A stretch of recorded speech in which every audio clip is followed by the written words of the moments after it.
Willow Creek was the kind of neighborhood where symmetry reigned supreme. Lawns looked like golf courses, every fence was painted the same shade of white, and the mailboxes lined up like soldiers. It was clean, quiet, and controlled by the Homeowners Association, HOA, a committee that ran the community like a tight ship. Rules were rules, and anyone who even slightly colored outside the lines felt the weight of the HOA's watchful gaze. 3 years ago, Adam Blake moved into a modest home at the end of Laurel Drive with his 12-year-old daughter, Eva. Adam was a reserved man.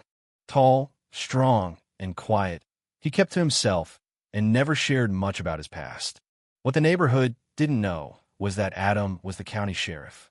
After losing his wife in a tragic accident, he'd chosen Willow Creek for its supposed peace and order, hoping to give Eva a safe place to grow up. Eva had a neurological condition that left her unable to walk since childhood. She used a wheelchair, but never let that dull her spirit. Her smile was bright enough to light up a room, and she loved watching birds from the front porch. Adam built a wooden ramp leading to their front door, making sure Eva could get in and out without a struggle. Most neighbors welcomed them with a polite nod or wave.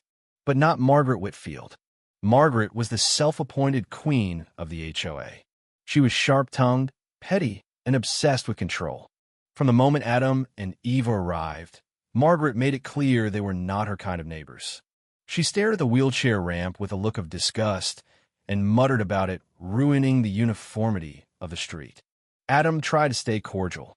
For Eva's sake, he let the passive-aggressive comments slide.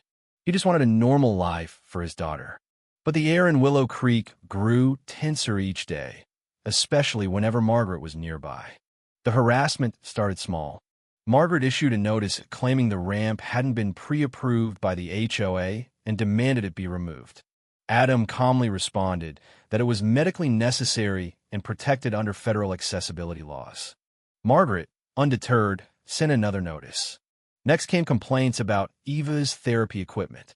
One afternoon, the garage door was left open, revealing a small therapy mat and braces.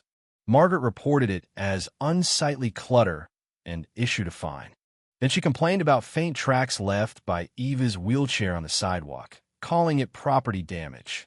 When Eva hummed quietly to herself while sitting on the porch, Margaret appeared and told them the noise was disruptive.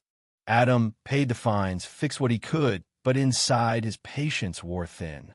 Still, he never raised his voice. Their elderly neighbor, Mrs.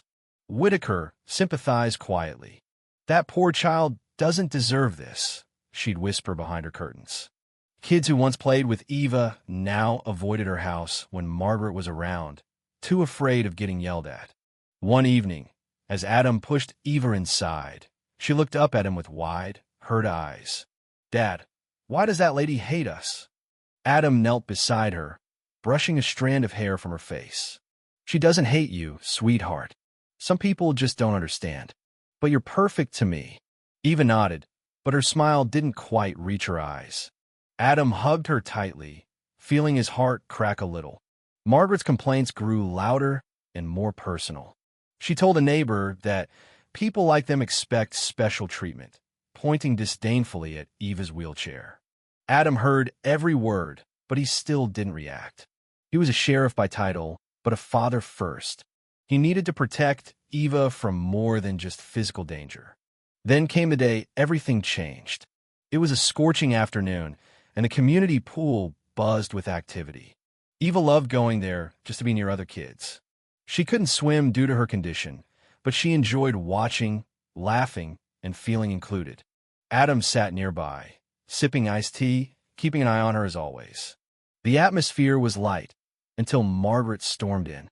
Her face was red, her expression sour. She locked eyes on Eva and marched over. "This isn't a handicap zone," she barked, pointing at Eva's chair. Adam stood calmly. "She's not in the way. Back off, Margaret." Margaret's eyes narrowed, hands trembling with fury. Then, without warning, she grabbed the handles of Eva's wheelchair. "Maybe this will teach you," she shrieked. With a violent shove, she pushed Eva toward the deep end of the pool. Gasps rang out as the wheelchair toppled, flinging Eva into the water. Her scream echoed before being swallowed by the splash. The chair sank quickly. Eva thrashed, but her body couldn't support her. She was drowning. Adam dropped his drink and dove headfirst into the pool. Within seconds, he reached her, pulling her to the surface. Eva coughed and sputtered, terrified. He held her tightly as he swam back to the shallow end. Pulling her out, he cradled her on the deck, wrapping her in a towel someone had tossed over. Margaret stood off to the side, arms crossed, muttering, "She's fine. You're overreacting." Neighbors began filming. Mrs. Whitaker looked horrified. Adam stood up slowly, dripping wet, fury radiating from him. He peeled off his jacket, revealing his sheriff's badge. "You assaulted my daughter," he said, his voice low and deadly. "And I'm a county sheriff." Margaret's face drained of color. She tried to stammer out a defense, but it was too late. Adam called for backup. Deputies arrived within minutes. As they approached, he turned to Margaret and pulled out a pair of handcuffs. "You're under arrest for felony assault on a minor." Margaret whined, "This is absurd." Adam read her rights, clicked the cuffs into place, and stepped aside as the deputies led her to their cruiser. The crowd clapped quietly. Adam scooped Eva into his arms and carried her home, soaked but safe. That night, Mrs. Whitaker came by with tea. Her hands trembled as she said, "You're a good man, Adam. And Eva's so brave." A week later, the HOA called an emergency meeting. The clubhouse filled with residents buzzing with anger and curiosity. Margaret, out on bail, sat in the front row like she owned the room. Adam arrived in uniform, his badge gleaming. He brought evidence, video footage, HOA letters, and testimonies from neighbors. One by one, the community watched as Margaret's reign unraveled on the screen. Mrs. Whitaker stood up. "She fined me for my flower pots. She scared us all." A father added, "She yelled at my son for riding his bike." Voices joined in, describing years of petty tyranny. Adam faced the HOA board. "This woman endangered a child. She doesn't belong in leadership." The vote was unanimous. Margaret was removed. But that wasn't the end. Margaret faced trial. With video evidence and community testimony, the jury found her guilty. She was sentenced to 3 years in prison and fined heavily. Part of the fine covered Eva's medical expenses. The rest was restitution. Adam didn't stay to watch her taken away. He had a daughter to protect. Back home, Eva slowly returned to her cheerful self.